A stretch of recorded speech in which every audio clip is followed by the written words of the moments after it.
Sabe aquela senha que você usa pra tudo? Porque é fácil de lembrar, tipo, o nome do seu cachorrinho, o seu pet, seguido daquele ano em que ele nasceu? Agora imagine que a senha 123456 era a única coisa que protegia os dados pessoais de 64 milhões de pessoas que se candidataram a uma vaga no McDonald's. E é claro que essa porta foi arrombada. Pelo amor de Deus, né? Esse vazamento foi inacreditável, causado por uma falha tão básica e é o nosso tema principal do Bits de hoje. Vamos mergulhar fundo em como o simples pode ser muito perigoso.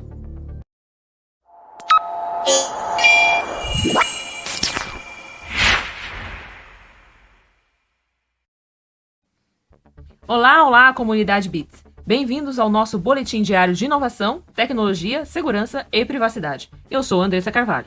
E aí, pessoal, eu sou o Fábio Xavier e prometo que no final desse episódio, anota aí, você vai olhar para suas senhas com outros olhos. Eu acho que sim, porque eu já tô começando a olhar com outros olhos só pelo começo. Mas antes de aprofundarmos nesse caso que a gente comentou, vamos para o nosso giro rápido pelas outras notícias importantes do dia nos nossos blocos de IA e inovação. Começando com inteligência artificial. Eu vi uma matéria no G1, Fábio, que trouxe uma projeção que sempre gera debate.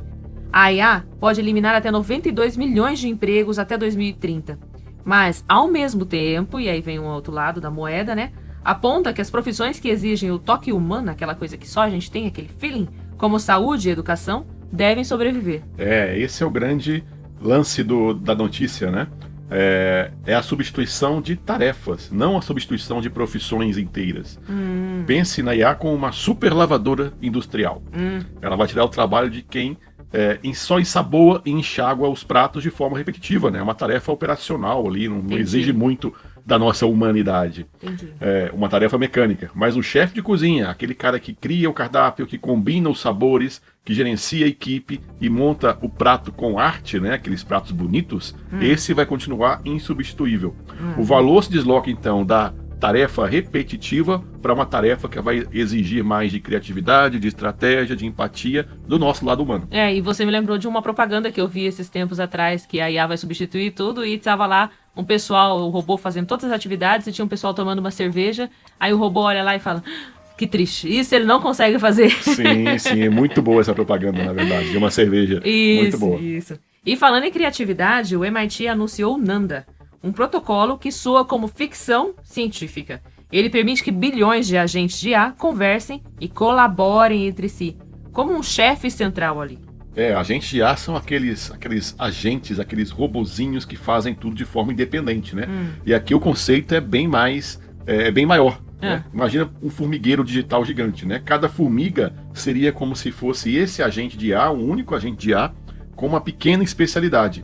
Elas não precisam de uma rainha, de uma formiga rainha dando ordens. Né? Elas se comunicam umas com as outras com sinais químicos digitais e juntas resolvem problemas enormes. Que legal. Por exemplo, um agente pode monitorar o trânsito, outro pode monitorar o clima, outro pode monitorar os eventos da cidade e juntos eles acabam otimizando rotas de todos os carros autônomos em tempo real. É uma sociedade, né? É uma sociedade que funciona ali muito bem orquestrada, né? A inteligência artificial coletiva desses agentes, desses robôs. Nossa, isso é realmente assim, assustador e fascinante. E essa colaboração já está acontecendo na ciência, porque o portal Nexo mostrou que 1 em cada 7 artigos biomédicos publicados em 2024 teve ajuda no nosso queridinho ChatGPT. O que você acha disso, Fábio? Sim, então, a IA acabou virando uma espécie de assistente de pesquisa, né, para esses cientistas. Eu acho que hoje não adianta você querer negar achar, né, que as pessoas não vão usar também. Mas o que não dá para fazer é delegar toda a atividade para a IA. Né? Como um assistente, eu acho que funciona perfeitamente. Então ela vai ajudar a organizar ideias, a encontrar artigos relacionados com aquele tema sobre o qual você está escrevendo, a formatar o texto nas regras da revista, né? Coisa chata, né? Isso é chato. Isso é chato demais. Então a IA pode ajudar. É como ter um coautor incansável que não bebe todo o seu café, né? Olha que maravilha. É um estagiário, então. O ponto de atenção, claro, é que o cientista humano precisa ser o supervisor rigoroso desse estagiário. Sempre, né? Para garantir que a IA não invente uma citação ou interprete um dado de forma errada, o que infelizmente já aconteceu e não só no meio acadêmico, né? Não, no meio judicial também, né? Sim. Já houve citação aí de jurisprudência, de decisões que não existiam. Mas, Fábio, vamos voltar ao nosso tema principal do começo do episódio, que parece piada, né? Porque 1, 2, 3, 4, 5, 6 é brincanagem, né? Mas é muito sério. O vazamento de dados de 64 milhões de candidatos do McDonald's. A fonte, o Bleeping Computer, um dos maiores portais de cibersegurança do mundo, detalhou esse caso. Como é que é possível, Fábio, que uma empresa desse tamanho cometa um erro tão, assim, básico, primário, assim? A gente se pergunta, foi isso mesmo? Então, é uma pergunta, essa literalmente é a pergunta de milhões, né? E a resposta é o calcanhar de Aquiles de qualquer sistema, por mais moderno que seja, né? O problema não foi o sistema, o problema não foram os processos. É a pecinha que está em frente da máquina. O problema é o fator humano. Eu sempre falo em minhas palestras, quando eu vou falar sobre o tema, que são 3 aspectos que devem ser sempre considerados em qualquer solução e vale também para a cibersegurança. A tecnologia, né, que eu sempre falo que é o mais fácil, é só você escolher o melhor e comprar se tiver dinheiro. Processos e procedimentos, tem que ter processos bem definidos, bem claros, estruturados, e pessoas. E geralmente o elo mais negligenciado e mais explorado é o fator humano, como é esse caso, né?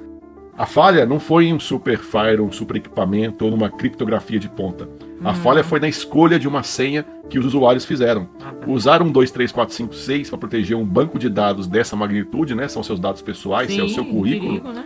É o equivalente a trancar um cofre de banco com cadeado de diário de adolescente, né? Verdade. É um convite ao desastre, né? Claro. Vai dar errado. Isso aí não vai dar certo.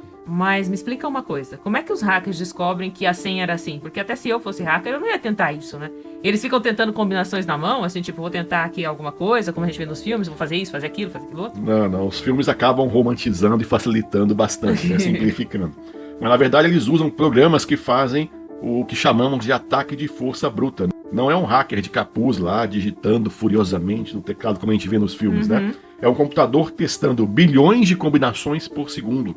Uma senha como 1, 2, 3, 4, 5, 6 é uma das primeiras a ser testadas, né? E nem precisava de força bruta, né? Precisava ser força líquida.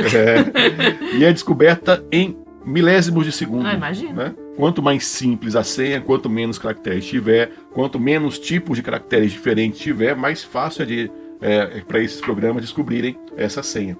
É como tentar adivinhar o segredo de um cofre cujo segredo é 0000. É o primeiro que você vai testar, né? Esqueci a senha da minha mala.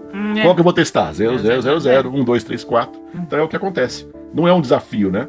E o pior é que, uma vez dentro desse banco de dados, dessa base de dados, eles tiveram acesso ao verdadeiro Big Data, muito mais dados dentro daquela base que foi explorada, que foi arrombada. De dados, né? Um tesouro mesmo. E que tipo de dados que estavam expostos ali, que eles pegaram? O que um criminoso pode fazer com as informações de alguém que se candidatou a uma vaga de emprego, por exemplo? E outra pergunta importante, isso afeta as pessoas aqui no Brasil, Fábio? Sim, afeta todo mundo, porque o método é universal, né? E o perigo é imenso. Não é só o nome e o e-mail. O formulário de emprego tem seu endereço completo, CPF, data de nascimento, histórico profissional, telefone. Então toda a sua identidade ali à disposição desses cybercriminosos. Com isso, um golpista pode facilmente abrir, por exemplo, uma conta no seu nome em um banco digital, por exemplo, pedir um cartão de crédito e, o mais comum e perigoso, criar golpes de phishing super personalizados. Como assim? Mas personalizado por quê? Vão saber o que eu faço? Tipo, me dá um exemplo. Imagina que você vai receber um e-mail assim: Olá, Andressa, vimos que você se candidatou à vaga de gerente do McDonald's na Avenida Paulista em 2023. Dá um quefático aí das coisas. Temos uma nova oportunidade com seu perfil, olha que beleza. Por favor, clique aqui para atualizar o seu cadastro. Você vendo ali que realmente eu me candidatei à vaga, tá aqui, surgiu uma nova vaga, eu vou clicar e vou preencher meus dados. E aí você acaba caindo nesse phishing, dando mais informações, e isso é super perigoso, né? Então eles vão usar a verdade para te levar a cair numa mentira. Entendi. O que é o site falso para roubar ainda mais dados com uma senha do seu e-mail. A gente acredita, né? Isso acaba sendo até assustador. Mas assim, qual que é a lição que fica para as empresas e para nós, usuários comuns, que às vezes ainda fazemos essas senhas, que entregamos nossos dados todos os dias? Por exemplo, eu não posso me candidatar a mais uma vaga? O que eu faço? Não pode. Na verdade, são várias ações que podem ajudar a mitigar esse problema. Primeiro, por parte das empresas, né? Uma política de senhas não é um detalhe. É fundamental para a segurança, né? O que é a política de senhas? Você definir regras para a criação de senha. Entendi. Por exemplo, que deve ter no mínimo 8 caracteres, que deve utilizar dígitos alfanuméricos, caracteres Maiúsculas e especiais, minúsculas, que não pode repetir as senhas dos últimos não sei quantos meses. Então, isso é uma política de senha. E se a empresa define isso nesses formulários, Entendi. você, mesmo que queira, não vai conseguir criar uma senha fácil, né? Para nós, usuários comuns, a dica que fica também é que é importantíssimo que a gente crie senhas complexas, senhas difíceis de serem descobertas e, mais importante, que a gente sempre habilite a autenticação de 2 fatores. Porque se alguém mesmo assim descobrir sua senha, ela vai precisar, você vai receber no seu equipamento, no seu celular, por exemplo, um token, um número, que é o seu fator de autenticação duplo, né? E aí você vai saber que alguém está tentando acessar a sua conta.